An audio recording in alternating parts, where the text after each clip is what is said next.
Hello, everyone. This is Professor Baber Mirza. I am your global and e-marketing teacher. Unfortunately for today, I will not be joining you as I have some prior engagement, but I will be with you in spirit as well as this online video will be presented to you as a method of allowing you to cover up your lecture along with the reading materials, and there will be a follow-up assignment as well. The assignment is generally to mark your attendance and see if you had attempted it. And there will be instructions on campus for that. But without further ado, let's start session number one. I won't be spending too much time in the entire 3 hours discussing what we have, but it is a primer session, so it will try to guarantee that you all are on the same page when it comes to marketing, both in the digital and global era that we live in. The world is a small place. So let's move forward. Our lecture for today's main objective is to recapture and re-talk about the principles of marketing. Some of you might have done basic marketing before, and some of you might have never studied it, and some of you might have a knowledge of marketing, but it may not be enough. That's why it is very important when teaching a subject at an advanced level that we clarify that your fundamentals are on top with everything that you studied before. Because this is a strategic course. It's a and marketing is a strategic discipline. It's not like accounting or finance or operation management, which is linked to a department. If our fundamentals are flawed, our strategic vision and thinking will be flawed. So this will obviously be followed by a lecture on digital marketing and social and economic and cultural impact of e-commerce on marketing as well. But our main focus is to understand the fundamentals of marketing as well as the pestel analysis that we constantly do in our exercises, but might have a little understanding of how it impacts us greatly in today's world, in our digital and global world.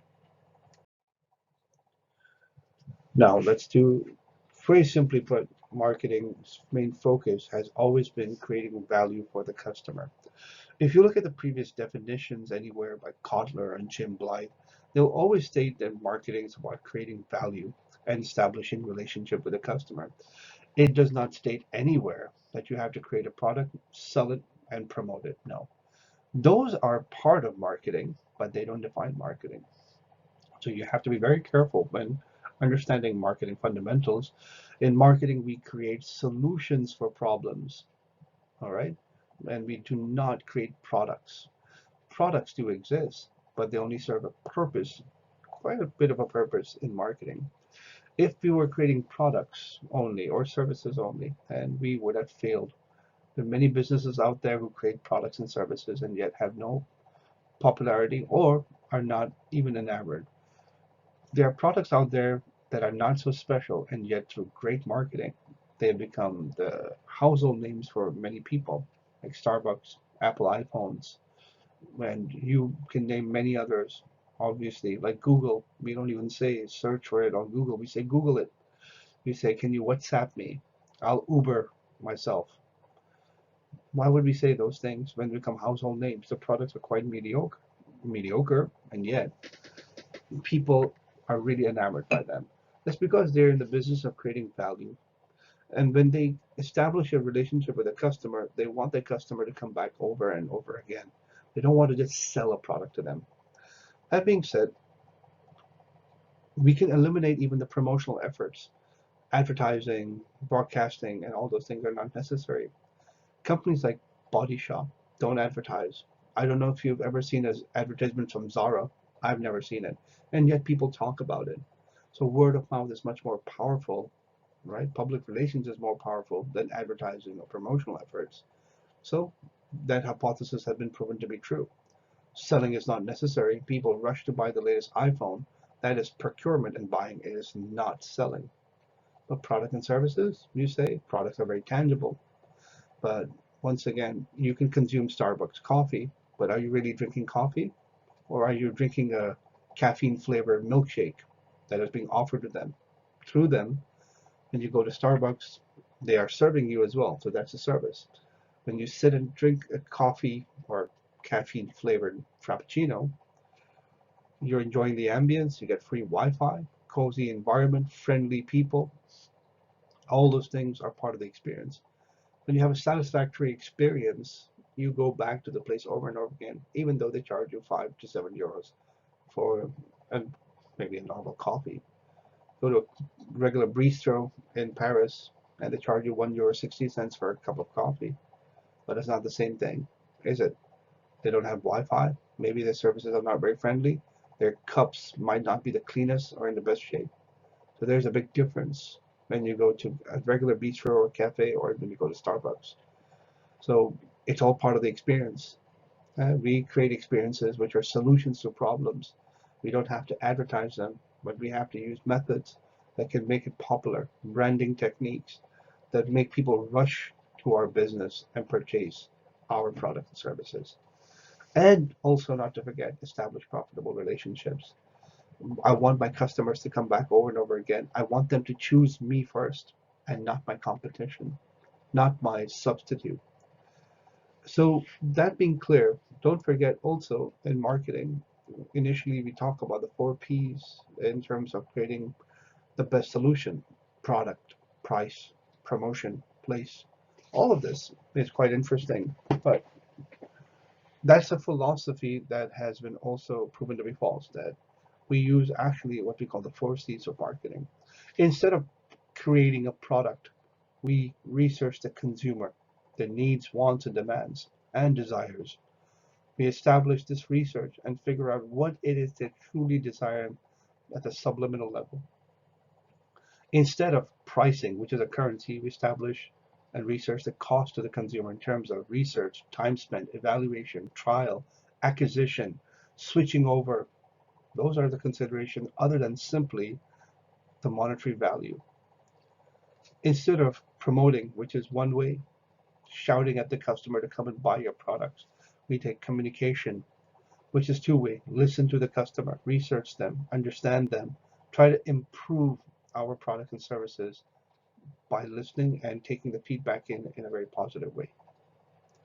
Instead of placing a product where it is convenient to us in terms of cost and management, we look at convenience to the consumer. You can buy a Starbucks coffee, but you'll have to go to Starbucks.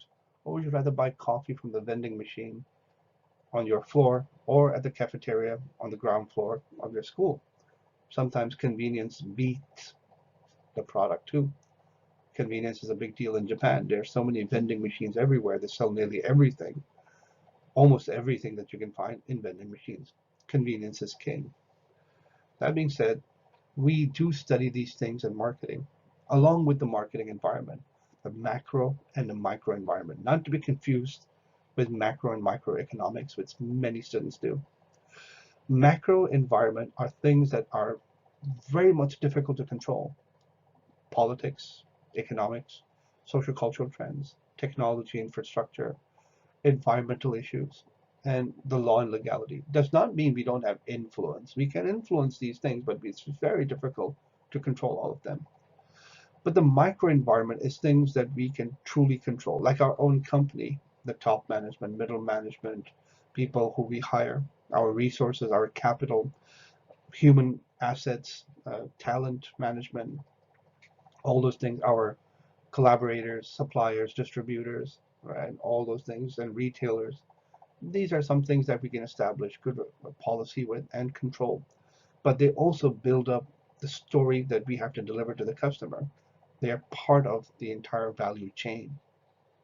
We have also subjects like consumer behavior, the buying process, demographic studies, psychographic studies, marketing research. All of this is done in order to strategize and take action on something that we will become really profitable in the future for us for a long time. Marketing is not as simple or as simple as people think to be. It's not a simple discipline. It is quite complex, but the fundamentals have hardly changed over many years. Let's talk a little bit about digital marketing. And in this scenario, first of all, I like to clarify that there are certain definitions which are not that important to you, but it is a little bit about the history that initially there's topics like e-commerce and e-business, which are now combined to be called digital business. And within digital business, there's a realm of digital marketing or e-marketing. Some people call it differently, but mostly the latest definitions state that the e-business, e-commerce, e-marketing are combined under the heading of digital business, and part of it is digital marketing. So what is e-commerce or e-business? It is simply the use of internet-based technologies to enhance business operations and commercial activities. E-commerce is commercial when you do a transaction online to buy something on Amazon, or when you even conduct a transaction in a restaurant with your debit card. That's an e-commerce related activity. It doesn't have to use all of internet technologies, but it is still based on the internet. And e-business can be managing your accounting system, your CRMs online, your sales systems online. That's internal to the company, but it still can be called e-business when it uses internet-based technology. When it comes to digital marketing, this is similar to e-commerce and e-business, but it's more focused on the type of platforms and technology or services we use, which are internet-based, such as even using, let's say, Facebook ad campaigns, Google AdWords, right, or Salesforce, or some CRM from HubSpot, sending out emails from MailChimp for promotional efforts, using Google Analytics on our website. These are all part of digital marketing. They help to understand our customer better and also try to establish a good marketing research effort in order to understand the customer so we can create better marketing campaigns and attain a better relationship and repertoire with our prospective customer. Hope that clarifies it. Next slide, please. All right. What is the theme of e-marketing or digital marketing, as we call it nowadays? The point of doing marketing and then going digital. We cannot live without the digital medium any longer. At one point, it was optional that we select the digital medium if we want to, extend our reach and profit into a totally different area. But now they are the online world and the real world, virtual shopping and real shopping are very much, mixed and eclectic, right? They're quite fundamental to everyone's business. So companies have what we call an option to maximize reach. Reach is to touch every customer through whatever medium possible. Customer points can be social media, it can be websites, it can be an application, or can be television, can be radio, can be a storefront. Whatever it is, we want to maximize that. But when we want to maximize those through online marketing or digital marketing, it is quite inexpensive compared to doing it in real life, such as doing advertising on billboards or television, radio, which are quite ridiculously expensive for a small company to do. And so they will be wondering, should we spend so much budget and at the same time not guarantee results? Because when we do it online, it is easy for us to measure the results. And this is a big part of digital marketing is measurement using KPIs and metrics. E-commerce has big payoffs if done correctly. The problem is you should not be doing everything in e-commerce if it does not suit the agenda, the process, the assets, and the strategic fit of your company. If you're doing it for the sake of doing it, you failed. You're just wasting money.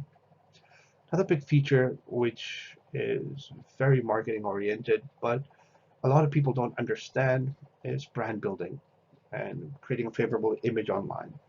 A lot of brands are focusing on social media rather than just plain old retail stores to harness a good image with their prospective customers. The reason is most of us are very much glued to our medium, online medium, such as our phones. And we try to buy things deliberately. When we buy deliberately, meaning our actions are deliberate, we form loyalty with deliberateness, which will be discussed going forward. Also, there's portability of services now. Majority of things that were difficult to, I would say, for shopping, we need to go on a website, on a computer. Now it's on a phone. Everything is on a phone. Now, more than that, we are also focusing on search through voice, shopping through voice, such as using IoT, Internet of Things, which include Amazon Echo, Google Home, Siri, and Facebook Mirror, if that's still a thing. But more and more IoT related items are showing up, like our smartphones and other smart gadgets. It's also to maximize the user experience. Experience is a big deal. People go on to Amazon. Amazon does not have the most prettiest website, but the experience in shopping on Amazon is quite convenient, it's quite rapid, and it's quite engaging. And because there's all of these features, it's a very satisfactory experience. And Amazon knows this, and it constantly builds better experiences for their customers. Like I said, in marketing, product and services do not exist. Everything has to be an experience. When people enjoy experience of eating at McDonald's, even though their food is garbage, even though people go to Starbucks coffee when they don't have the best coffee, even if people use an Apple iPhone, not because it's a great product, but with the features on iOS. Either ways, when they create a wonderful experience, people go back to it. And that's the irrational part of human beings, which marketers study. Instead of giving a functional solution, which everyone should be happy with, they build a hype around it. And that's the nature of marketing too. And remember, media power is a nuclear bomb for corporations. The more media power they can harness, the better it is for their image. Think about all these bloggers and YouTubers who have so much influence on their own medium, like PewDiePie. He's a YouTuber with over 100 million followers. There's Habilame on TikTok, has the highest number of following. Hugo Boss went to Habilame and endorsed them, meaning that if they were not aligned with Habi, their brand power would not be as powerful. So think about those things. Anyways, moving ahead. Next slide.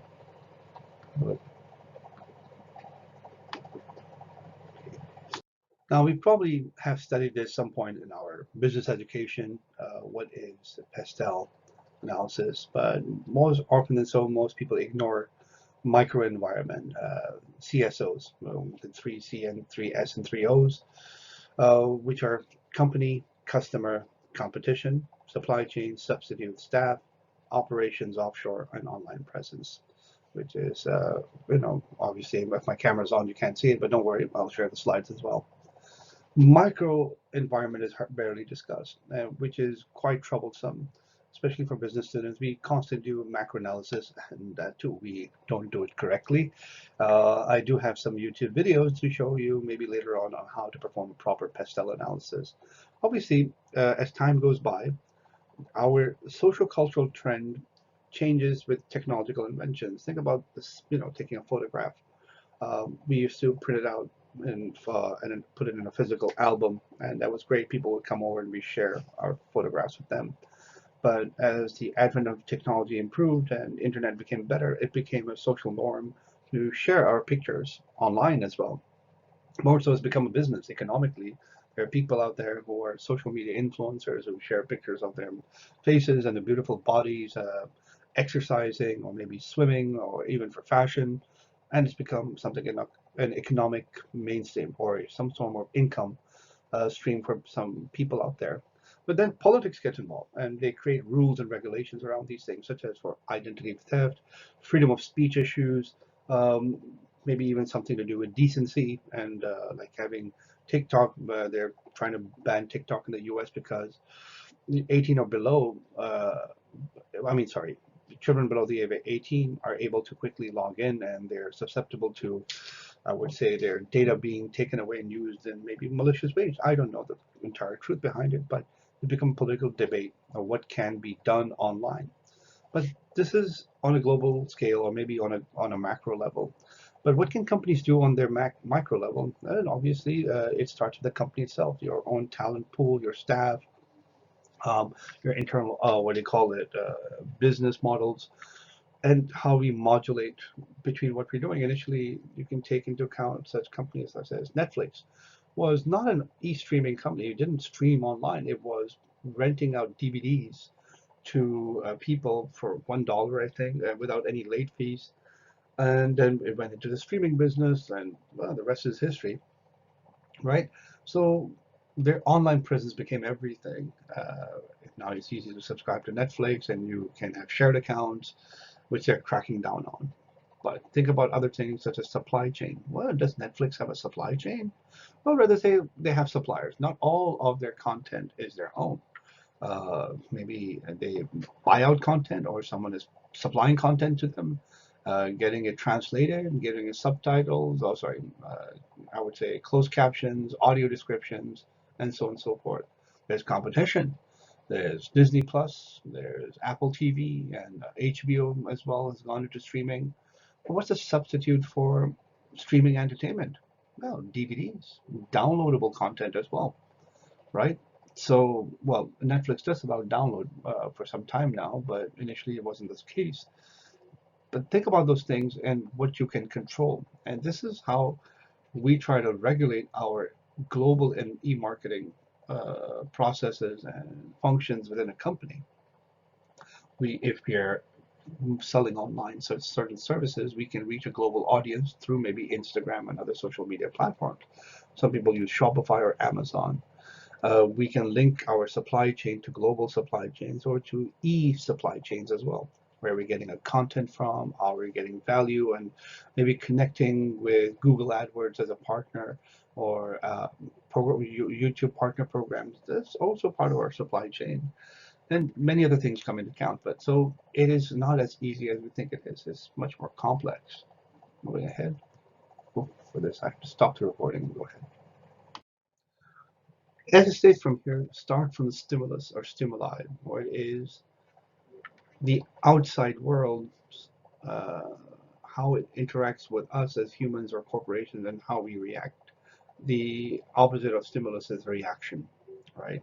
If we smell some good food coming from a nice restaurant, our reaction might be hunger, and we might salivate, and we might even call a friend to say, let's go into this restaurant and eat. It smells really good. So our senses are bombarded by stimulus or stimuli from around the world, or the world or reality we live in. The other part of the stimulus consists of the pastel and the four P's of marketing. Our environment, the economic environment, social cultural trends, political environment, and the way a company tries to market to us. Right. So before we understand the impact of internet and its uses in global marketing, we must understand where it begins, the environment we are in. Right. Business thrives on various opportunities available in the market, and all these organizations try their best to serve the needs and wants of customers, which they want to truly create value with. And at the same time, they're not working in isolation. They have to outdo competition. So they have to create something called competitive advantage, which can come in different forms. Competitive advantage can be their products, their services, their channel, their own brand, their image, their people that work for them. So it can be created in various forms. So it has competitive advantage, must be quite unique and valuable for the customer, and it must be difficult to copy. And it must be very attractive that you come top of mind. So in order to gain competitive advantage, companies have to recognize their environment, right? Social factors, legal, law, ethical factors, economic ones, buying power, purchasing power, currency value, political factors, who's the government, who's in opposition, what type of political environment do you live in? Is it an environment which is very bifurcated, and just like the U.S. is right now, there's so much. What's the word? There's a lot of extremes. The U.S. Is very bipartisan. The left versus the right, abortion versus pro-life, gun control versus gun ownership. The list goes on, right? And of course, technological, which can be confused just for computer, but it's also infrastructure. Technology infrastructure goes hand in hand. Roads, railways, hospital, education, all these things. Maybe even drinkable water. We have to take those things into account. When we operate in a society, remember we have to connect three things: business, technology, and society. Right? And it's never disconnected from each other. We never operate in isolation. Right, next slide.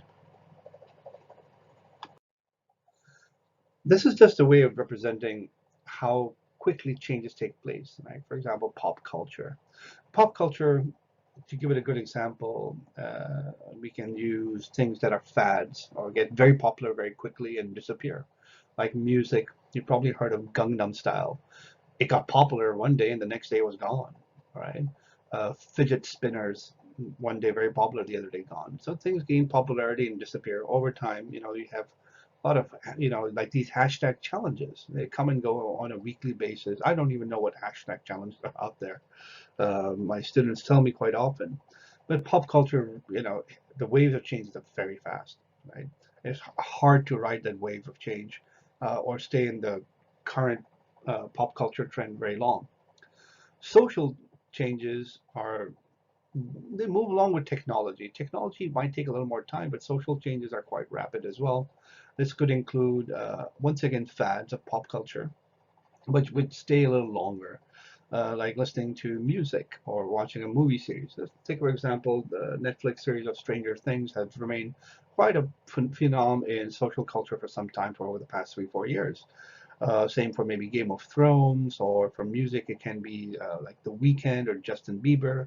They've had a nice career going back and forth. Sometimes they come, sometimes they leave, and they change with the changing time. But technology's advent is also quite rapid. We say every 4 months, your current technology becomes obsolete. Every 4 months, yes, that's true. The phone that you buy, the next 4 months is considered obsolete because there's a new one coming out so quickly. Computers are the same. So technology changes quite rapidly, and we have to adapt to those changes, or we have to figure out, can we use this technology to improve our business? Or can we use it to reach our customers better? Can we use this in order to gain much more better competitive advantage against the competition, right? Like this, pop culture, social, and technology are very much outside of our own influence in a way, but commercial activities are governed by companies. And that's why you can see it's always in the medium, because when we try to bring out commercial activities in new forms, like selling online, attracting international customers and all, it's quite easy for us to do unless there's intervention from the government. The thing is, the government or governmental policies have to study the things on top first. They have to study the type of business you're in. They have to study the technology that is available or being used by you. They have to understand social norms and pop culture as well, maybe. Like, for example, when they called in Mark Zuckerberg and the Twitter CEO at that time, Jack Dorsey, and Sundar Pichai to the American Congress to question them about the use of, or how they use people's data. How is it ethical or not? And they have to create policies around them. They're also afraid because Donald Trump became president, and they said maybe it was Russia who meddled in their what do you call it, their elections, which is ironic that the U.S. has never meddled with anyone's elections. Ooh, I wouldn't know about that. But yeah, just to go and show that governments don't really behave or operate in the notion of ethics, but they want to see if they could tax it, or is it taxable, or is it ethical in the sense that maybe certain governments can be on the ethical side of consumer protectionism, like the European Union. They're very, very protective. Please give me a minute. Let me take a sip of my coffee. And like they created the GDPR. They were worried that people's basic right of, which is protection of their own data, which belongs to them, is being violated. But these policies take time.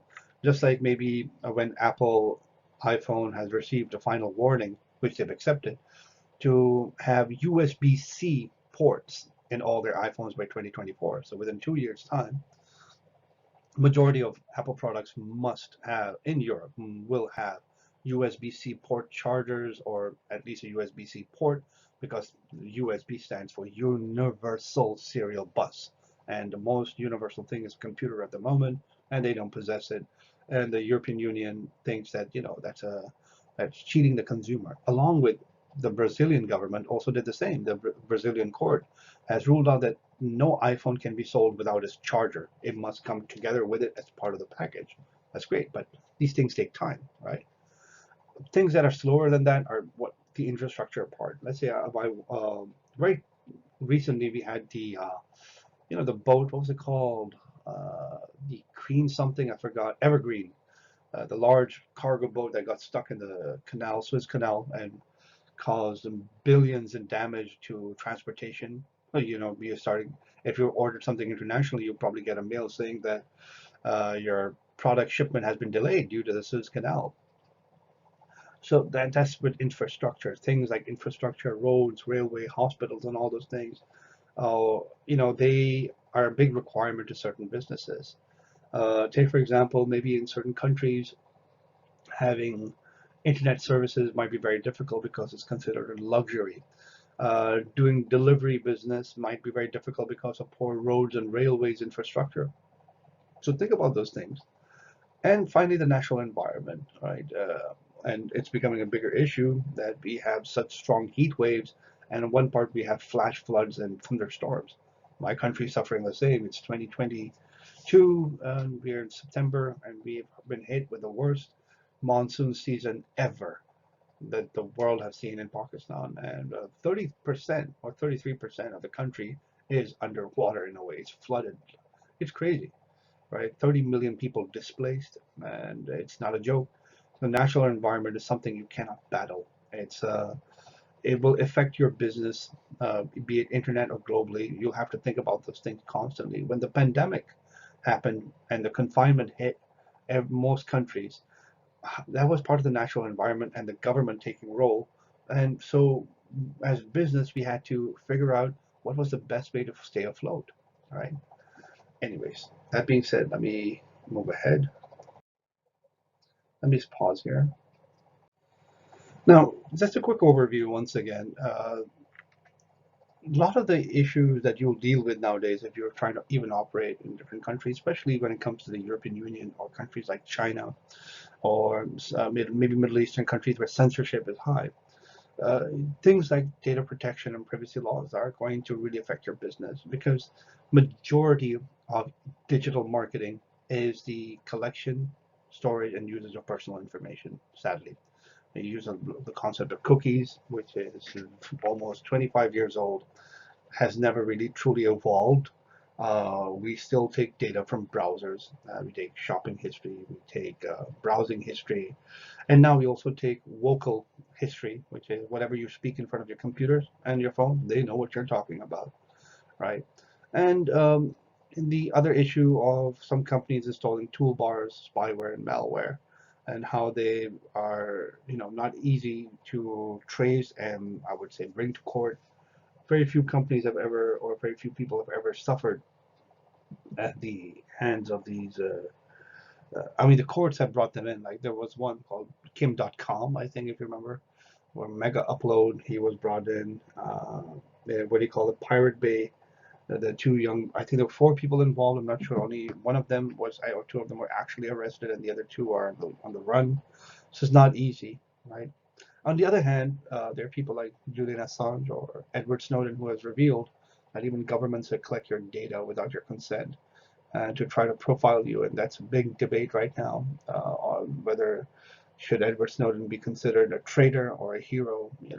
He's revealed to many people how the American government has been collecting data on many people, on its own citizens, which could be considered unethical and also against the Constitution. Another thing is about brands and their trademark protection, such as domain name, social site, and defamation. People stealing people's identity. On my favorite one is initially during the dot-com era, I would say takeoff era, some people were quite smart and they would reserve domain names like McDonald's.com, BMW.com, and so on and so forth. But they got easily removed because, like, for example, McDonald's, the fast food restaurant, would want to buy a domain, but they say this domain is already owned by, let's say, a person like me, Baber Mirza. What they will do is try to reach out to me and they say, we want to buy this domain. I would say, sure, it's for $5 million. The next thing we try to sign a deal, but they send their lawyers to me and saying that I'm being sued for copyright infringement. And the court would say, what business does a Baber Mirza have owning the McDonald's.com uh, domain name? My, I have no justification. I'm just trying to cash in. So what happens is McDonald's easily takes the name from me, saying that, well, we are McDonald's and we're a big company and we have more right to that domain name than you do. So I relinquish it. This was when the initial names were, that's why domain names were always fought over. But now domain names don't have to be a .com. They can be, let's say, Baber.Mirza, okay, app.Baber, Baber.oi, and stuff like that. So you can have any form of domain name now. It's no longer the traditional one. There's also contractual laws which are involved in business, such as when you buy something online, if you want to cancel something, return it, or there's an error, or there's a who's going to pay for the taxation, who's going to pay for the delivery. All of those are part of the contract law. When you're buying something, do try to read the terms and conditions when you're buying from a company who started to sell it to you from another region. It's very important that you do so. Otherwise, you might not be able to cancel your product without losing more money, or you might not get your free refund or whatsoever.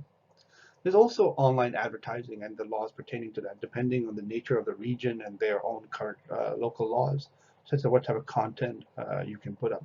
Recently, there's a new debate going on about Netflix content, which is very LGBTQ oriented, which or promotes LGBTQ related, I would say, stories in the Middle East. I think the governments, Saudi Arabia and UAE and a few others, are telling Netflix to either remove the content or try to figure out a way that states that content is LGBT oriented. I don't know. They'll probably figure it out. And they said otherwise they will have Netflix banned in the Middle East. And I think the Middle East, they have a lot of consumers over there. So they'll have to figure something out. If material is offensive in some regions, when other regions could be accepted, right? It's not really about being liberal or conservative. It's about sensitivities. And once again, the government law comes in over here. The law of the land, the law of the government, the law of the people, and so on and so forth. That being said, let's move ahead. A few more things, what could be considered maybe enablers or even barriers to consumer adoption. When we think about the consumer, think about cost of access, accessing the internet. In some places, the internet is quite available and cheap and fast. In many countries, that unlike France, the internet is quite expensive. It's a luxury to own a computer, and maybe even have constant 24 hours electricity. So, there's a cost of access which escapes us. That's why I say in marketing, it's not always about the price, but also the cost. Think about the value proposition. What is the offer for me to go online and shop on your website? Why can't I just go to the store and do it? Well, is it convenience? Is it better pricing? Is it a larger catalog? Well, you'll have to come up with a better value proposition. We call that an OVP, online value proposition. Then we also have to consider the fact of ease of use. Not every website, not every application is easy to use. There are such terrible websites and applications I've seen till today. And for that, there's a study of called UI UX, user interaction interfacing, where we try to create intuitive looking websites and application. So once again, if you create a terrible looking website and a terrible application, the experience will be terrible and people won't come back.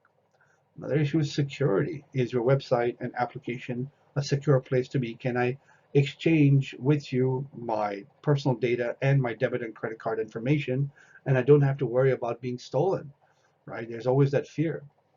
And the fear of the unknown. I don't know what is there on the internet.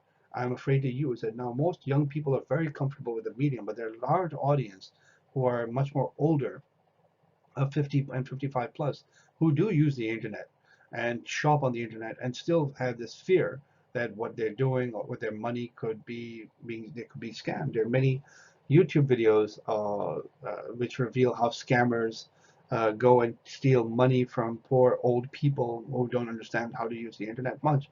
So the fear of the unknown drives people away from the internet back into the physical stores.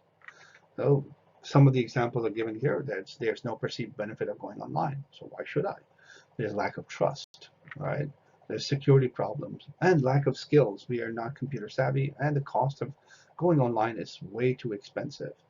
That being said, I'm going to the next slide. Let's pause a bit here so I can sip my coffee. Some of the social and legal factors that concern us are written over here, meaning in terms of motivation, which we'll study going forward as well. What will get us to come online? Maybe it could be to be part of a community, get to know other people, chat or join a group. It could be for entertainment reasons, amuse myself, watch some funny cat videos on YouTube and share it with my friends. Maybe for a product trial, try out maybe Netflix or Disney Plus or some other service like HubSpot or some educational service like LinkedIn. Could be just for information, searching for a nice restaurant. Could be transactional, buying something online, or transferring my funds or my e-banking. Gaming, a lot of people game online. Fortnite and Destiny 2 is very popular at the moment, and so on and so forth, right? Maybe a survey. Most people don't like filling out surveys, but they could do it for let's say educational purposes as well. A lot of young students do that. They use maybe Qualtrics, Monkey Survey, and even Google Forms. Maybe for download, like downloading music, videos, and maybe video games and applications.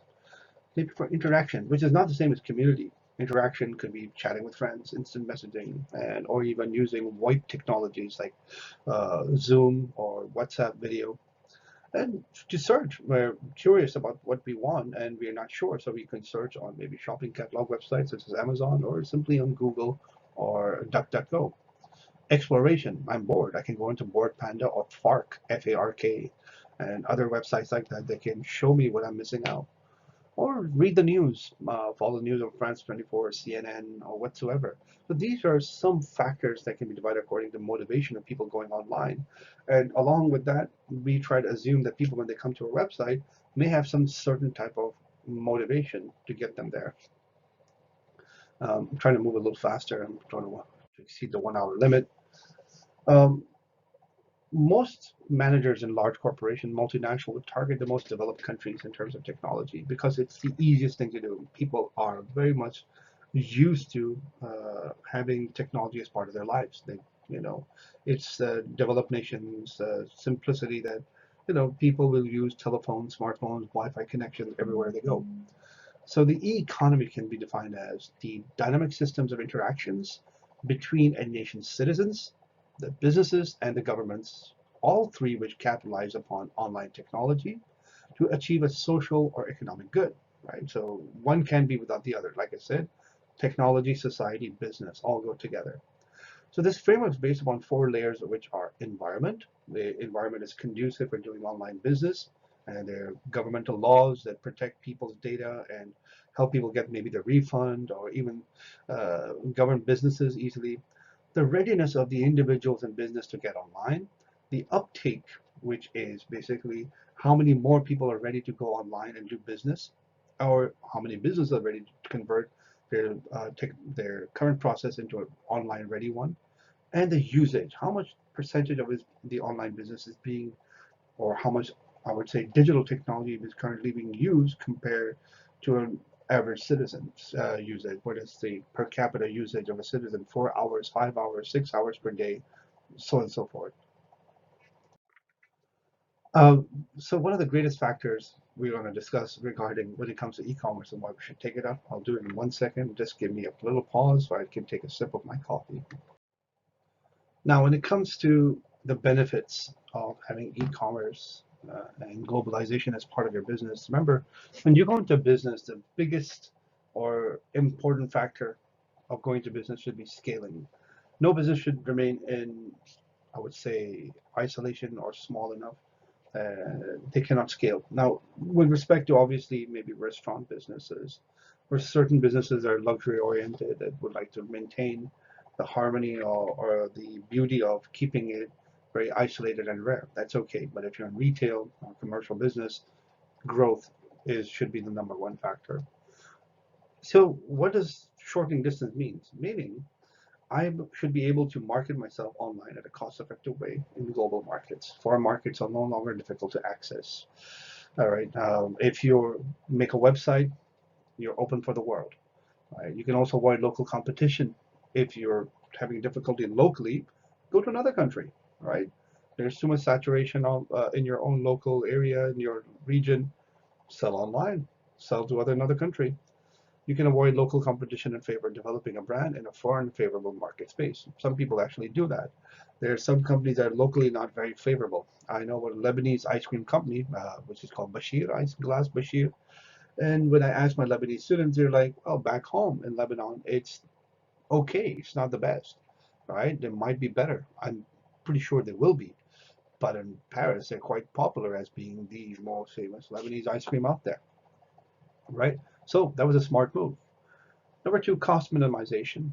Ease of entry allows for low investment compared to the competitive publicity required to challenge brands in an international market. Marketing online is very cost effective, and humbly speaking, it's way less than advertising on television and radio. Or the traditional way has always been very expensive, but now people have a flair for finding things online and choosing who to follow online. So that can also drastically reduce your cost. Number three, information, both in accessibility form and quality.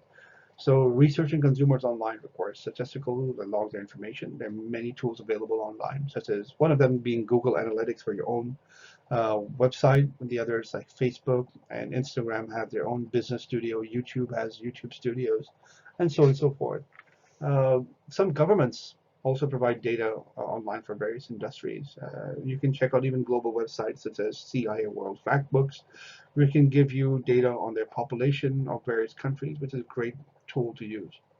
Another way is communication streams have become two-way. You can gather customer feedback much more faster, and you can use different types of statistical models from like Python or R or Studio, you could call it, or even Tableau, to create certain hypotheses about your business and your consumer models. And that way, you can learn to engage better with your customers. Moving ahead, I have two more slides, but the last slide is not really that interesting. It'll be just for your assignment. Now, as conclusion for this subject, which you have started studying, we all hope that it's a culmination of many things: business ideologies, combination of entrepreneurship, a culmination of also past education of accounting, finance, and other business ideas. And in order for you to experiment going online and going global, both things are synonymous now in my course. So instead of just focusing on maybe just e-commerce or e-business, you should try to focus on scaling your business through cost-effective means. Think about also the external audit of your business, which is pestle analysis. Your environment is constantly changing. A pestle analysis is not a one-time exercise. It's a continuous exercise. And lastly, don't forget globalization factors. That everything that happens in this world, it will affect your business no matter what you think about it. Uh, we are living in a very interconnected, interdependent world at the moment. We depend on each other for so many things. I'll just give you a small idea. At one point in the history of YouTube and Google, Pakistan was responsible for blocking out content for many people because we were like the gateway. Like, imagine there's a train going from one station to another, and there's a cross section which is called Pakistan. And we say we don't want to use this train anymore, so we block out the railroad, but the train has to pass. There was only one way to use it. So this is what we kind of did to the rest of the world. At one point, Pakistan banned access to YouTube and also banned access to Facebook, but that caused problems for YouTube because there's something called managing your proxy and your IPs, right? And you kind of situate countries closer to each other. Like Pakistan's next to Afghanistan, India, China, Russia, and maybe adjacent countries of Afghanistan and all those. So we were kind of like the central hub of disseminating all the server-related information. So we have kind of caused problems for those people too, and then they had to rework everything, which was quite tedious for them. So we're not alone in this world, all right? And you should never assume that we will be able to work in isolation. That being said, I thank you for your time. There will be an assignment on Mall Campus. At the moment, I will let you guys see the instructions on Mall Campus. Most probably the assignment submission will be via email. Uh, if not by email, we will try to figure out how to submit it on Mo Campus because I have an issue on Mo Campus. You can do an exam or you can do a quiz on Mo Campus, but There's no assignment submission method. So the best way would probably be by email, but we'll figure it out. So just read the instructions and I will get back to you on that. Thank you very much, and I hope to see you in the future.